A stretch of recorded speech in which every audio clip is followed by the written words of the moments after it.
Hello, welcome to this course on the fundamentals of finance.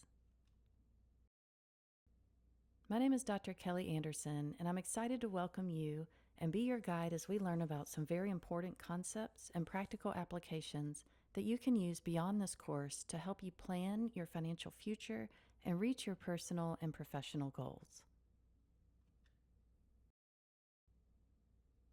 Finance 300, or The Fundamentals of Finance, is an introduction to the world of finance. This course touches on both business or corporate finance as well as personal finance and covers basic financial concepts, considerations for business decisions, financial statements, different types of financial assets, and financial markets. I've personally always thought of finance as a means of solving problems and creating solutions to meet your goals as a means rather than an end. And I'm thrilled to share what I've learned with you all from both my academic and professional experience. I earned my doctorate in finance from the University of Memphis and have been teaching at UT's Haslam College of Business since 2022. I'm the faculty advisor for the Financial Management Association Club at UT and take students to New York City for a field trip to the New York Stock Exchange and the Bloomberg headquarters, which you can see here in the background.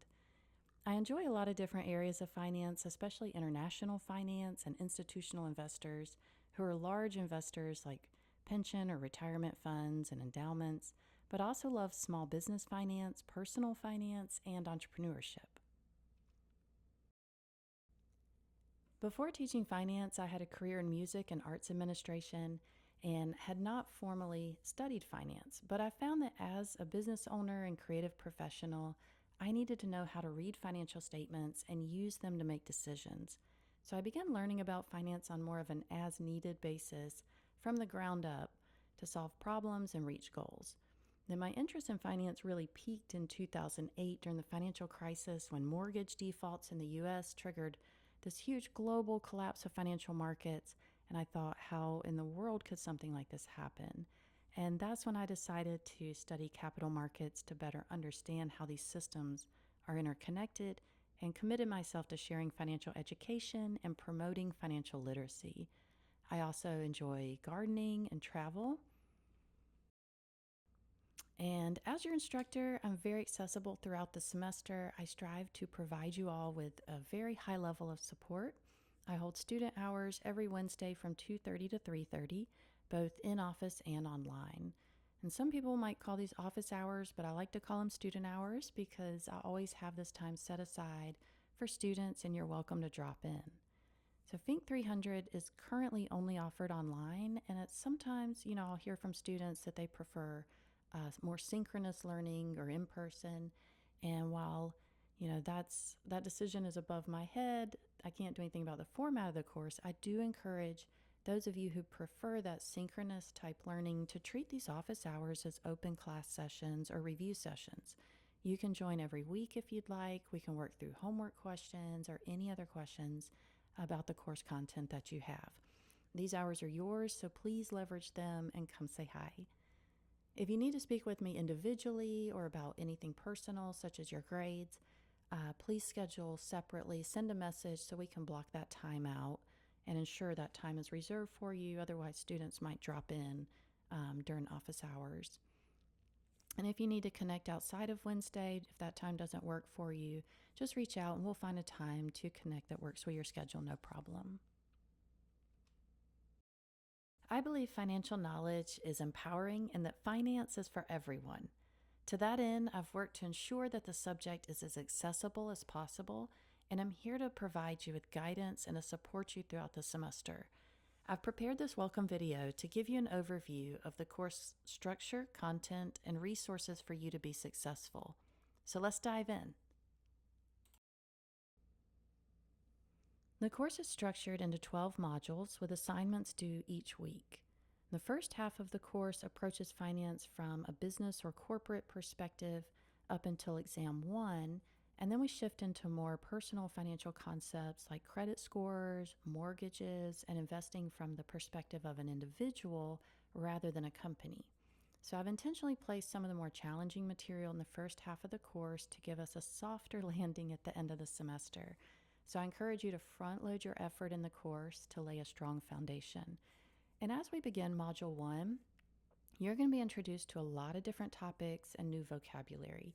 Keep in mind this is a survey type class, so our approach is more on breadth and width of knowledge rather than depth.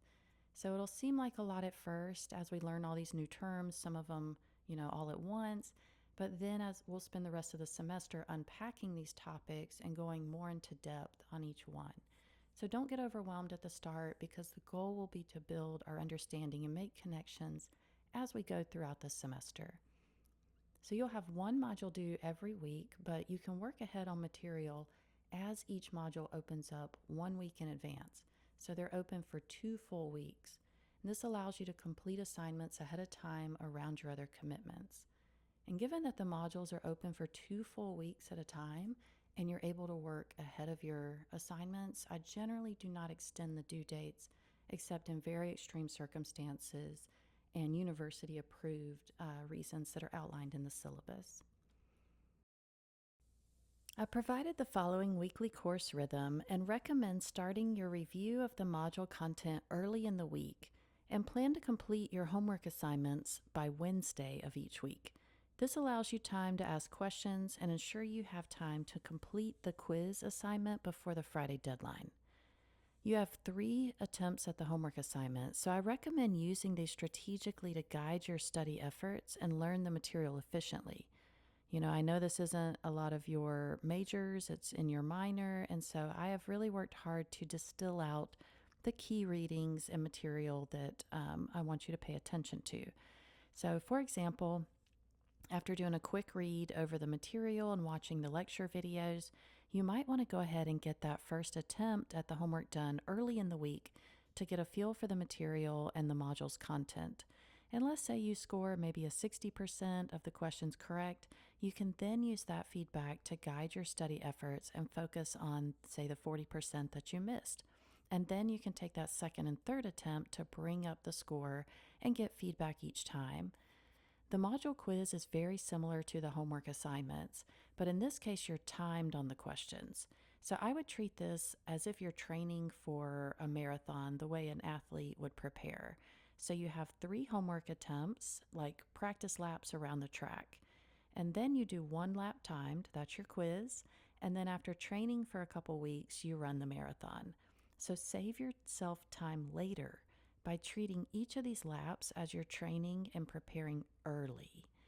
Do not skim through these assignments as busy work just to get the credit, because these are only worth 10% of your grade, whereas the exams are worth 50%.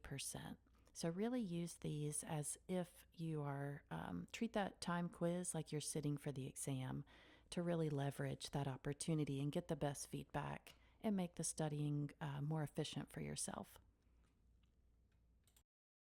We'll use a couple different learning resources throughout the semester. I've added a new resource we'll be using called Top Hat to host lecture videos and learning materials. This platform provides a nice way to provide credit for completing the assigned video lectures, and once you complete the lecture video, you can complete a couple review questions to earn participation credit worth 5% of your course grade. One thing I really like about the platform is that each video has a transcript you can use essentially as a textbook to read and take notes along with as you listen to and watch the lecture video. There's also a built-in AI study tool called ACE that you can use to create your own study questions and quiz yourself. You can access the ACE feature on the top right where it says Study with ACE.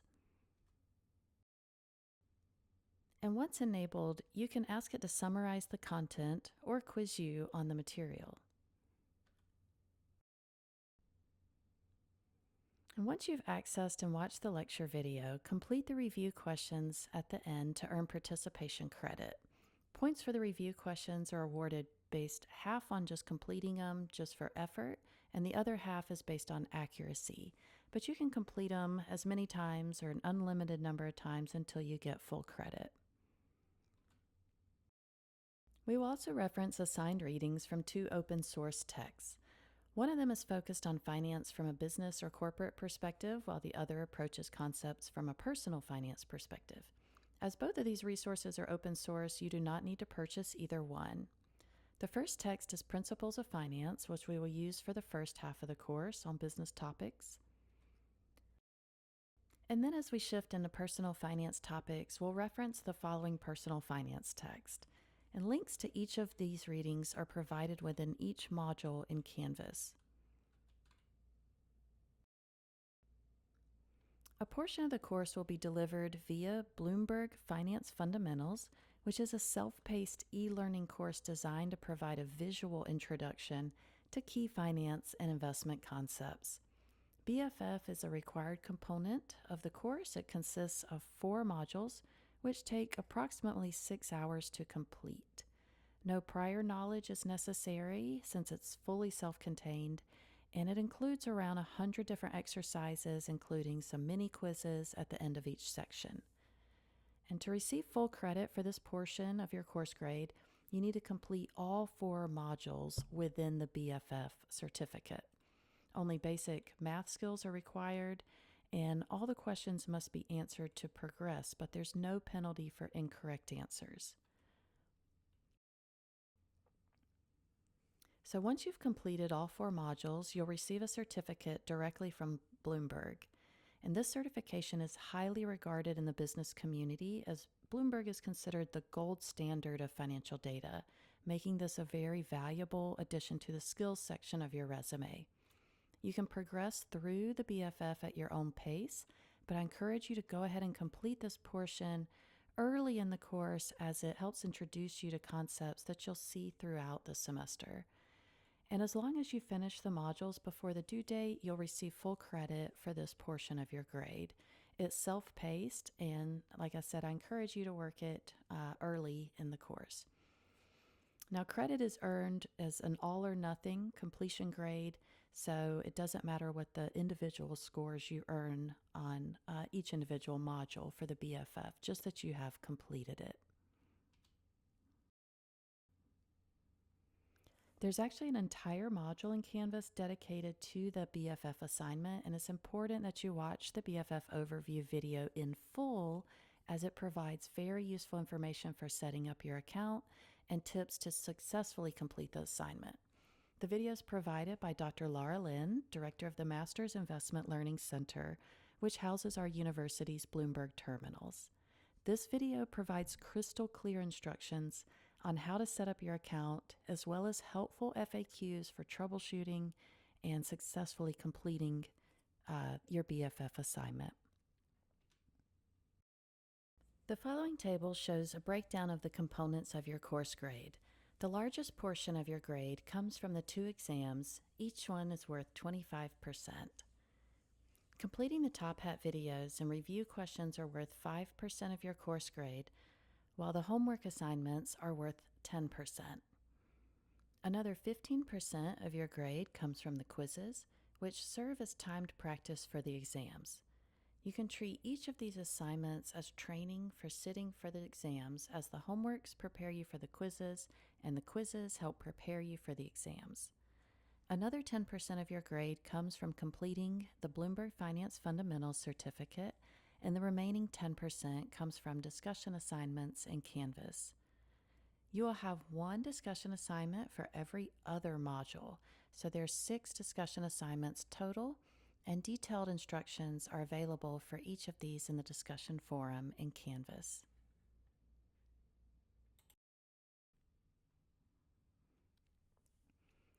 One lowest homework assignment, along with 1 lowest quiz and 1 lowest discussion assignment, will be dropped from your overall grade. So, if you miss a module assignment deadline, or you don't do as well on one assignment as you would like, do not worry. Just keep moving ahead, because 1 low score in each category will not affect your overall grade. Letter grades are based on the following percentage points earned in the course. The cutoff for each bracket is strict, and I don't round up grades at the end of the semester. I understand it's tempting to ask, especially if your grade is really close to the next letter grade bracket, but I cannot shift one student's grade without altering the grading scale for all students, and that, of course, is not feasible. So Please front load your effort in the course, monitor your performance and your grade throughout the semester because there will not be individual curves at the end of the semester. There are a plus minus scale here, except for the A plus, it just caps at an A. But then A minus, you can see there's a couple brackets there and the cutoffs for each of those letter grades. Since this is an asynchronous online class, there's several things you need to do to successfully onboard. Please watch the BFF overview video and go ahead and get your BFF account set up and work through the orientation materials in Module 0.